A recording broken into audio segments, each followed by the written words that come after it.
28th chapter, subject heading, Releasing Nanda Maharaj from the clutches of Varuna.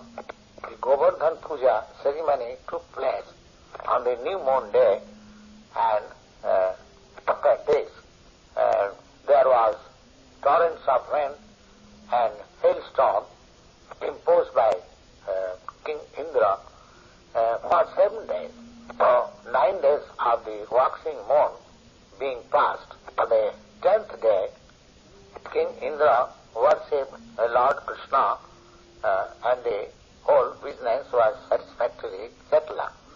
After this, on the 11th day of moon, that is Ekadashi, Maharaj Nanda observed fasting the whole day, and just early in the morning of the Dadashi, next day after Ekadashi, he went to take bath in the river Jamuna. He entered deep into the water of the river, and immediately he was arrested by one of the servants of Varunadev, and he brought Nanda Maharaj before the demigod Varuna, because Nanda Maharaj was taking bath in the river in odd time.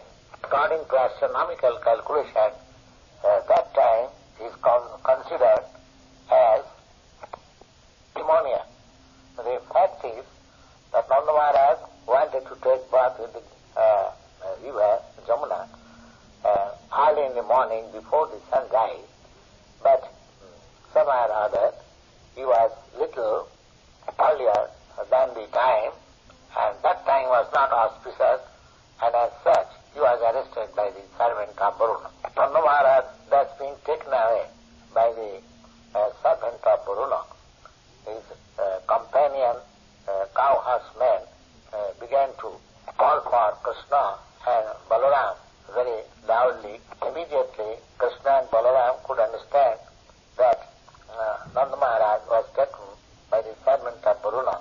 Thus they went to the place of Varuna, because Lord Krishna and Balaram are placed to give protection to their men, the inhabitants of Vrindavan, the unallied devotees of the Lord. Devotees having no other shelter than the Supreme Personality of Godhead, naturally they cry for help from the Supreme Personality of Godhead, exactly like children who do not know except the protection of their parents, cry for help whenever they are in danger. Demigod Varuna immediately received Lord Krishna and Balaram, gets respect, and began to say, my dear lords, actually just now, this day, on account of your presence, my body, known as the demigod Varuna, has become successful. Although I was the proprietor of all the figures in the water, they are not the causes of my successful life. But this moment, as soon as I see you, is completely successful, because by seeing you, I will have no more to accept material body, even though it is of a demigod. Therefore, my Lord, the Supreme Personality of Godhead, the Supreme Brahma, and the Super Soul of everything, let me offer my expressful obeisances unto you. You are the Supreme Transcendental Personality, and there is no possibility of imposing the influence of material nature unto you. I am very, very sorry that my men, being foolish and without any knowledge what to do and what not to do, has mistakenly arrested your father, Maharaj Nanda, so I beg your pardon on account of the offense of my servant. I think it was your plan to show me your mercy, your personal presence here. My dear Lord Krishna, Govinda, be merciful upon me, and here is your father. You can take him back immediately. This way, Lord Krishna, the Supreme Personality of Godhead, took back his father and presented him before his friends with great jubilation. Nanda Maharaj, however, after after visiting the place of the demigod Varuna, although he was so opulent, he offered so much respect to Krishna. That was very much astonishing to him, and he began to describe the incidents to his friends and relatives with great wonder. The fact is, although Krishna was acting so wonderfully, Maharaj Nanda and Mother Jasoda never could think of him as Krishna as the Supreme Personality of Godhead, but they were always accepting him as their beloved child. As such, Nanda Maharaj did not accept the fact that Varuna worshipped Krishna because Krishna is the Supreme Personality of Godhead, but he took it that Krishna is wonderful child, was respected even by the Varunas. Friends of Nanda Maharaj, all the cowherdsmen, began too much eager to consult whether Krishna was actually the Supreme Personality of Godhead and whether he was going to give them salvation altogether. When all the cowherdsmen were thus consulting amongst themselves, Krishna could understand their mind, and in order to assure them of their future destiny in the spiritual kingdom, he concluded to show them immediately the spiritual sky. Clearly, ordinary persons were simply engaged in the business of working hard to elevate their position in the material world, has no information that there is another kingdom or another sky, which is called a spiritual sky, where life is eternal, blissful and full of knowledge. And as it is stated in the Bhagavad Gita, a person returning to that spiritual sky never comes back to this.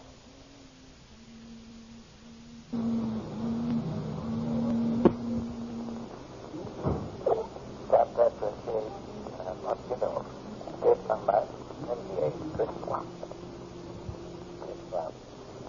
Krishna, being the Supreme Personality of Godhead, is always anxious to give information to the conditioned soul that there is another spiritual sky far, far beyond this material sky, transcendental to the innumerable universes created within the total material energy. Krishna is, of course, always very kind to every conditioned soul, but as stated in the Bhagavad Gita, he is especially inclined to such persons who are pure devotees. As such, Krishna immediately thought that his devotees in Vrindavan should be informed of the spiritual sky and the Vaikuntha planets therein immediately. Within the material world, every conditioned soul is in the darkness of knowledge. Darkness of knowledge means all conditioned souls are under the concept of this bodily existence. Everyone of the conditioned soul is under the impression that he is this material world. And with this concept of life, they are working in ignorance in different forms of life. The activities of the particular type of body is called karma, or fruit is action. So all conditioned souls under the impression of bodily concept, working according to the particular type of body one has got. These activities are creating one's future conditional life because they have very little information of the spiritual world. They do not generally take to the spiritual activities which are called Bhakti Yoga, so that one may, after giving up this present body, go directly to the spiritual world and be situated in one of the Vaikuntha planets therein. The inhabitants of Vrindavan, they are all pure devotees. Their destination after quitting the body was directly to the Krishna Lok, even transcending or surpassing the Vaikuntha locals. The fact is, those who are engaged in Krishna consciousness, pure devotional service, and they are actually mature or fully always in Krishna consciousness, such persons after death are given to get the chance of Krishna's association in some of the universes within the material world. Krishna's pastimes are going on either in this universe or in other universe continually.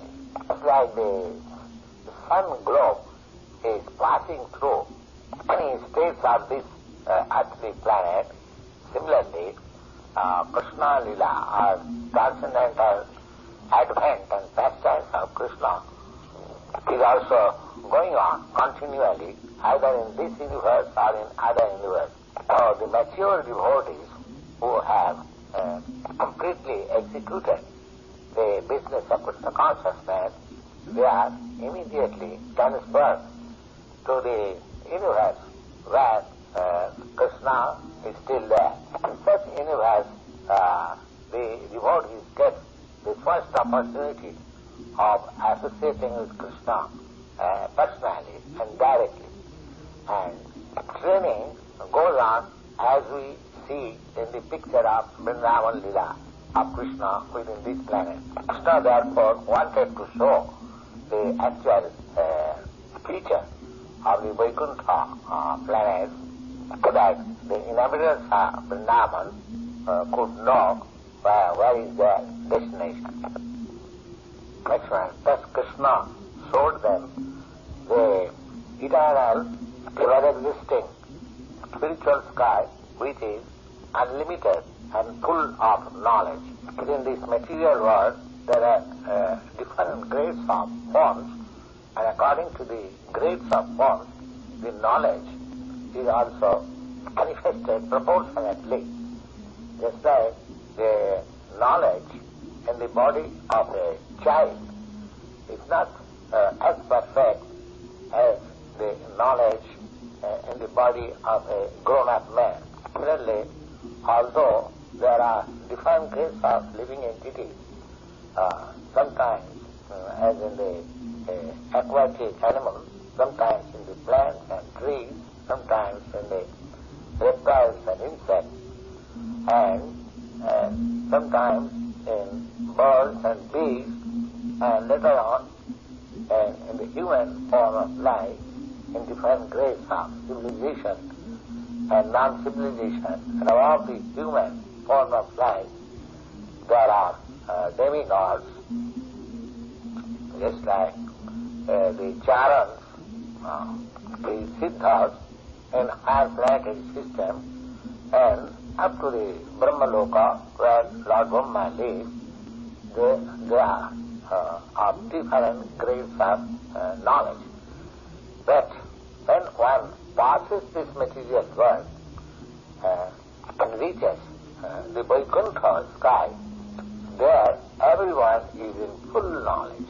Because all of them are in full knowledge, all living entities are they are engaged in devotional service of the Lord, either in the Vaikuntha planet or in the Krishna Loka planet. In other words, it may be noted, as it is confirmed in the Bhagavad Gita, full knowledge means to know Krishna as the Supreme Personality of Godhead. In the Vedas and Bhagavad Gita also it is stated that in the Brahma Jyoti or in the spiritual sky, there is no need of sunlight, though there is no need of moonlight, or there is no need of electricity. All those planets are self-illuminating. All of them are eternally situated. There is no question of creation and annihilation in the Brahma Jyoti, spiritual sky. Bhagavad Gita also confirms this, that beyond this material sky, there is another eternal spiritual sky, where everything is eternally existing. Information of the spiritual sky can be had only by great sages and saintly persons who have already surpassed the influence of three material modes of nature. Unless one is constantly situated in that transcendental platform, it is not possible for anyone to understand what is that spiritual nature. The Bhagavad Gita, we see that a person who is engaged in devotional service of Krishna consciousness, he is immediately transcends the modes of material nature. Therefore, it is recommended that one should take to Bhakti Yoga and keep himself 24 hours engaged in Krishna consciousness, which means that he is already beyond the reach of the modes of material nature. Such persons can easily understand what is spiritual sky, what is Vaikuntha Loka, and the inhabitants of Vrindavan, on account of their being engaged always in Krishna consciousness, can therefore very easily understand the transcendental nature of Vaikuntha Loka. Thus, Krishna led all the Gopas, headed by Nanda Maharaj, to the lake where formerly Akrura also was shown the Vaikuntha planetary system, and they took their bath immediately and saw the real nature of the Vaikuntha Loka exactly like Akrura as it was shown to him by Lord Krishna. After seeing the spiritual sky and Vaikuntha Lokas, all the Gopas, headed by Maharaj Nanda, felt wonderfully blissful, and getting out of the river, immediately they also saw Krishna was being worshipped by excellent prayers. Thus ends the Bhaktivedanta Purport of the 28th chapter in the matter of releasing Nanda Maharaj from the clutches of Varuna.